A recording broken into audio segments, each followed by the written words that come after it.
गणेशोत्सवानंतर आता सगळ्यांचं लक्ष लागलंय ते अर्थातच मुंबई महापालिका निवडणुकांकडे। पालिका निवडणुकीसाठी भाजपने मिशन 150 लक्ष्य हे आपल्या डोळ्यासमोर ठेवलंय। मिशन 150 साठी कसा आहे भाजपचा मास्टर प्लॅन बघूयात यावरचा हा खास रिपोर्ट। भाजपचं ठरलं मिशन 150। जास्त जागा लढणार, जास्त जागा जिंकणार। मुंबई महापालिकेसाठी भाजपचा ऍक्शन प्लॅन।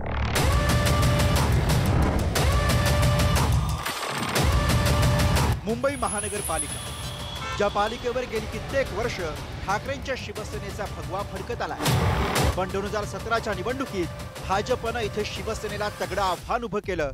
82 नगरसेवक निवडून आणले आणि संधी असूनही महापौर न बसवता ठाकरेंच्या शिवसेनेला मुंबई मनपाची सत्ता दिली। पण आता याच ठाकरेंच्या शिवसेनेला धक्का देण्यासाठी भाजप कामाला लागली आहे।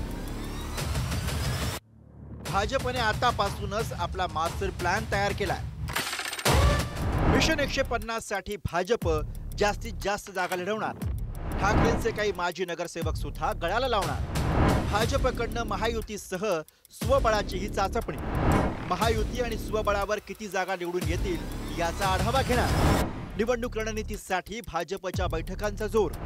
2017 साली पराभूत झालेल्या वॉर्ड्सवर भाजपचं लक्ष। दररोज एक लोकसभा मतदारसंघाचा आढावा घेतला जाणार। मुंबईतील 6 लोकसभा निहाय कोर कमिटीच्या बैठका घेणार। कमकुवत वॉर्ड्समध्ये सदस्य नोंदणीद्वारे संघटन वाढीचं मुंबई अध्यक्ष अमित साटम यांचे आदेश।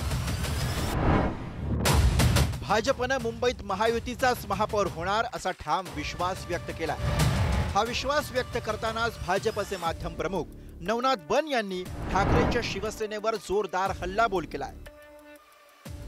भारतीय जनता पार्टी महायुती म्हणून निवडणूक लढणार आहे आणि यावेळेला महायुतीचाच महापौर होणार हे जवळपास निश्चित आहे। आमचे नेते आशिषजी शेलार, अमितजी साटम यांच्या नेतृत्वात मुंबईची सर्व रणनीती ठरलेली आहे। प्रत्येक वॉर्डवर, प्रत्येक बूथवर भारतीय जनता पार्टीचा कार्यकर्ता सज्ज आहे। महायुतीचा झेंडा मुंबई महापालिकेवर फडकेल यात अजिबात शंका नाही। संजय राऊत यांनी आणखी एक दावा केला की मुंबईमध्ये महापौर हा शिवसेनेचा होणार आहे।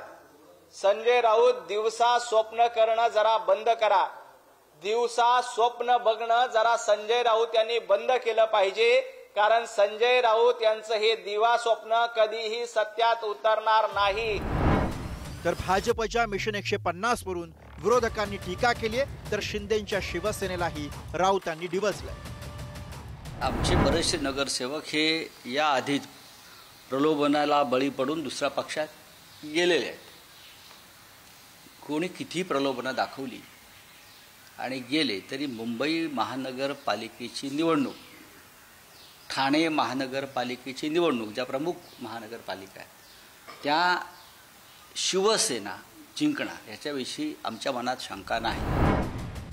राज्यात विधानसभेच्या निकालानंतर भाजपचा आत्मविश्वास वाढलाय।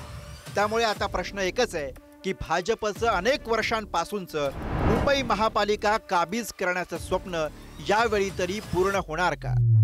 मुंबईला मिनी इंडिया असं म्हटलं जातं, त्यामुळे इथला निकाल केवळ मुंबईतल्या राजकारणापुरता मर्यादित पाहता येत नाही। महाराष्ट्राच्या भविष्याची दिशा म्हणून सुद्धा या लढतीकडे बघितलं जाईल। मुंबईहून सुशांत सावंतसह ब्युरो रिपोर्ट, पुढारी न्यूज।